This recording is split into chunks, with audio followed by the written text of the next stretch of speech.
इसी बीच एक बड़ी खबर आपको बता दें, 17 अक्टूबर को नायब सिंह सैनी का शपथ ग्रहण समारोह। हरियाणा के सीएम पद की शपथ लेंगे नायब सिंह सैनी। प्रधानमंत्री नरेंद्र मोदी शपथ ग्रहण में शामिल होंगे। कई बीजेपी शासित राज्यों को सीएम भी मौजूद रहेंगे। कई बीजेपी शासित जो राज्य हैं वहां के मुख्यमंत्री भी इस शपथ ग्रहण समारोह में पहुंचेंगे, जब नायब सिंह सैनी मुख्यमंत्री पद की शपथ लेंगे। आपको बता दें, हरियाणा में बीजेपी ने हैट्रिक लगाई है, तीसरी बार सरकार बनाने जा रही है। 17 अक्टूबर की तारीख ऐतिहासिक तारीख होगी जब हरियाणा में शपथ ग्रहण समारोह होगा बीजेपी का, और बीजेपी की तरफ से नायब सिंह सैनी जो कि मौजूदा मुख्यमंत्री हैं, इससे पहले 56 दिनों का कार्यकाल उन्हें मिला था। एक बड़ी जिम्मेदारी मिली थी जिसे बखूबी उन्होंने निभाया, और अब जीत की हैट्रिक के बाद शपथ की बारी है। 17 अक्टूबर की तारीख का इंतजार है जब वहां पर बीजेपी कार्यकर्ता पहुंचेंगे। जबरदस्त उत्साह दिख रहा है, और जितने भी बीजेपी शासित राज्य हैं वहां के मुख्यमंत्री भी पहुंचकर अपनी उपस्थिति दर्ज कराएंगे। मोदी की सरकार ने एक वक्फ का बिल लाया, और मैं बार बार कह रहा हूं, अगर खुदा ना खास्ता ये बिल कानून बनेगा तो हमारी मस्जिदें छीन ली जाएंगी। हम एक मस्जिद को खो चुके हैं मोदी, अब कोई मस्जिद कब्रिस्तान को नहीं खोएंगे।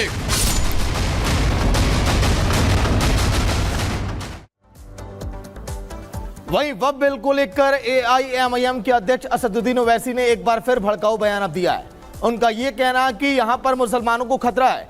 ओवैसी साहब ने यह भी कहा कि इस देश में मुसलमान खतरे में, इस तरह के लगातार भड़काऊ बयान इस समय दे रहे हैं। असदुद्दीन ओवैसी ने यह भी कहा कि अगर ये कानून बन जाता है तो फिर देश में मुसलमान सुरक्षित नहीं रहेंगे। मुसलमानों के प्रति इतनी चिंता वो दिखा रहे हैं जैसा कि हिंदुस्तान में बिल्कुल भी नहीं है। लेकिन आखिर भाईजान ने इस तरह की भड़काऊ बयानबाजी दी क्यों, वजह क्या, रिपोर्ट आप देखिए।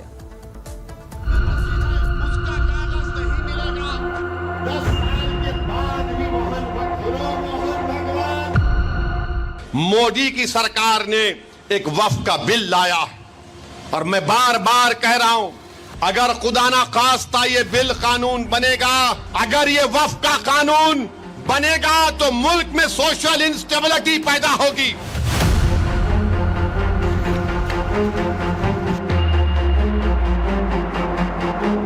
हम एक मस्जिद को खो चुके हैं मोदी, अब कोई मस्जिद कब्रिस्तान को नहीं खोएंगे।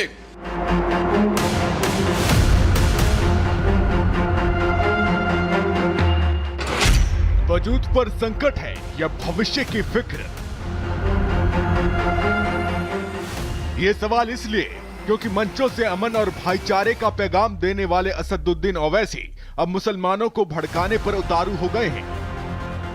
फॉर्मूला है वक्फ बिल के जरिए मुसलमानों को भड़काने का, और मकसद है मुसलमानों को देश के प्रधानमंत्री के खिलाफ उकसाकर सियासी फायदा कमाने का। सुनिए वक्फ कानून के नाम पर ओवैसी कैसे मुसलमानों को भड़का रहे हैं। मोदी की सरकार ने एक वक्फ का बिल लाया, और मैं बार बार कह रहा हूं, अगर खुदा ना खास्ता ये बिल कानून बनेगा, अगर ये वक्फ का कानून बनेगा तो मुल्क में सोशल इंस्टेबिलिटी पैदा होगी। हम भारत को 1980 और 1990 के दहे में लेकर जाएंगे। हम एक मस्जिद को खो चुके हैं मोदी, अब कोई मस्जिद कब्रिस्तान को नहीं खोएंगे। मेरे अजीज दोस्तों और बुजुर्गों, ये कानून मोदी बनाना चाहते हैं। बताओ आप, कितना जुल्म निफरत इन लोगों में मुसलमानों के ताल्लुक से है। क्यों बना रहे कानून आप? नहीं, वक्फ को अच्छा करने बना रहे। कौन सा अच्छा कर रहे आप?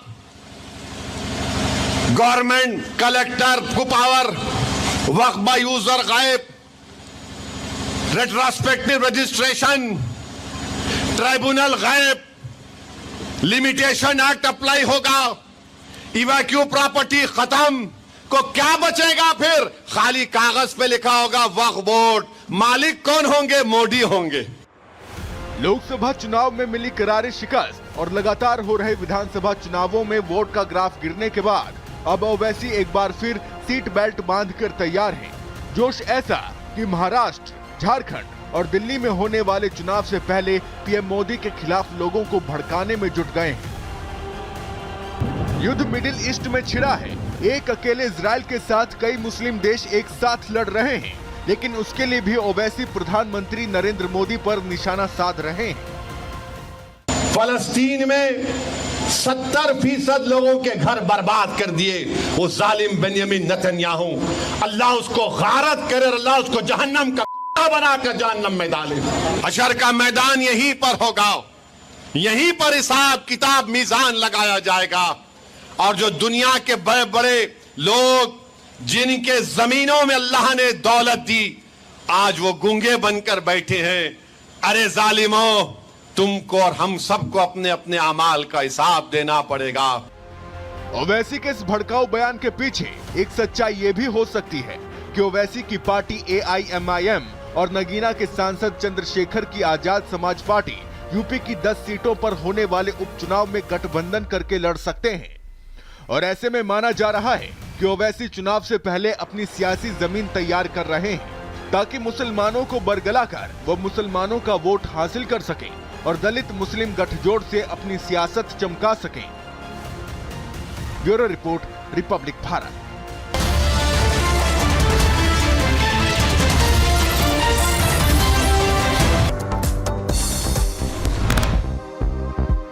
नोएडा की एक सोसाइटी में लिफ्ट में 6 बच्चियों समेत 9 लोग फंसे। कन्या पूजन के बाद अपने घर लौट रही थी बच्चियां, करीब 30 मिनट तक फंसे रहे लोग।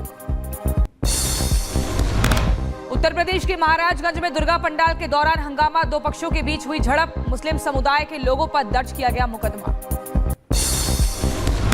उत्तर प्रदेश के जौनपुर में हंगामा, नगर पंचायत कार्यालय परिसर में सभासद और ठेकेदारों के बीच झड़प, सोशल मीडिया पर वायरल हुआ वीडियो। देश भर में विजयदशमी की धूम, रांची में रावण दहन की तैयारी पूरी, मैदान में लगाया गया रावण का पुतला। उत्तर प्रदेश के बुलंदशहर में महाकाली की शोभा यात्रा के दौरान हादसा, ट्रैक्टर ट्रॉली की चपेट में आकर एक मासूम बच्चे की मौत, मामले की जांच में जुटी पुलिस। विजयदशमी के मौके पर सीएम योगी ने गोरखनाथ मंदिर में की पूजा अर्चना, बाबा की आरती कर आशीर्वाद लिया। राष्ट्रपति द्रौपदी मुर्मू ने देशवासियों को दी विजयदशमी की शुभकामनाएं, पोस्ट कर लिखा, ये त्योहार सत्य और सदाचार के मूल्यों पर हमारे विश्वास का प्रतीक। विजयदशमी के मौके पर रक्षा मंत्री राजनाथ सिंह ने दार्जिलिंग में की शस्त्र पूजा, सैनिकों से भी मिले राजनाथ सिंह, तस्वीरें सामने आई। दार्जिलिंग में जवानों से मुलाकात के बाद बोले रक्षा मंत्री राजनाथ सिंह, कहा भारत हर तरफ से चौकस, भारत के आन बान और शान पर आज बर्दाश्त नहीं, जरूरत पड़ने पर सक्षम का शस्त्रों का भी इस्तेमाल करेंगे।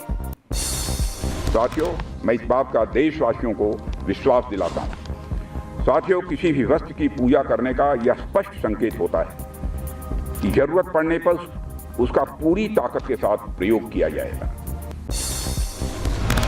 महाराष्ट्र के रत्नागिरी में हुए बवाल पर बोले बीजेपी नेता नीतीश राणे, कहा जिहादी मानसिकता के लोगों की वजह से हिंदू समाज शांति से नहीं मना पा रहा अपना त्योहार। जब तक ये जिहादी मानसिकता के मुसलमान हमारे देश में रह रहे हैं, तब तक वो हिंदू समाज को ना अपना त्योहार मनाने देंगे। कोलकाता में आरजीकर अस्पताल की घटना पर भी बोले मोहन भागवत, कहा हॉस्पिटल की घटना शर्मसार करने वाली, अपराधियों को संरक्षण दिए जाने की भी बात कही।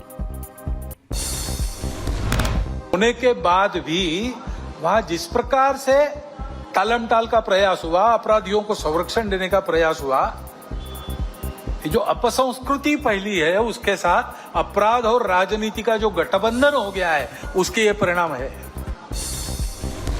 गणेश उत्सव के दौरान हुई हिंसा पर मोहन भागवत ने कहा उपद्रव कट्टरपंथ की सोच, कट्टरपंथ को उकसाया जाता है। समाज के स्वस्थ स्थिति की पहली शर्त है सामाजिक समरसता और सद्भावना, इसके बिना संगठन संभव नहीं। पंजाब के फिरोजपुर में बीएसएफ ने की कार्रवाई, सीमा पर हेरोइन और पिस्तौल लेकर आ रहे ड्रोन को मार गिराया। रामलीला मंचन के दौरान हरिद्वार जेल से फरार हुए 2 कैदी, जेल और पुलिस प्रशासन में हड़कंप मचा, फरार कैदियों की तलाश में जुटी पुलिस। उत्तर प्रदेश के सीतापुर में किन्नर समाज ने कोतवाली के बाहर किया हंगामा, मारपीट मामले में कार्रवाई ना करने को लेकर नाराजगी जताई। उत्तर प्रदेश के बलिया में सड़कों पर रहने को मजबूर हुए, बाढ़ पीड़ित नहीं मिला अभी तक कोई सरकारी आवास, लोगों ने सरकार से मदद मांगी। अमेरिका के फ्लोरिडा में बवंडर का कहर, तूफान की वजह से हुआ काफी नुकसान। भयानक तूफान का वीडियो आया सामने।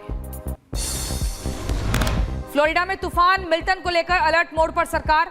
क्लियर वाटर में एक अपार्टमेंट को कराया गया खाली। तूफान की वजह से नहर में पानी बढ़ने के बाद फैसला लिया गया।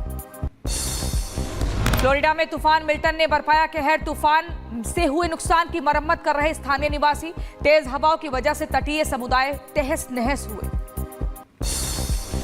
मिल्टन तूफान से फ्लोरिडा में भारी तबाही। कई शहरों में तूफानी लहरों का कहर। कई घर तबाह हुए। तूफान आने से पहले कई लोगों को सुरक्षित जगहों पर पहुंचाया गया। अमेरिका में दिखा अद्भुत नजारा। कई रंगों में नजर आया आसमान।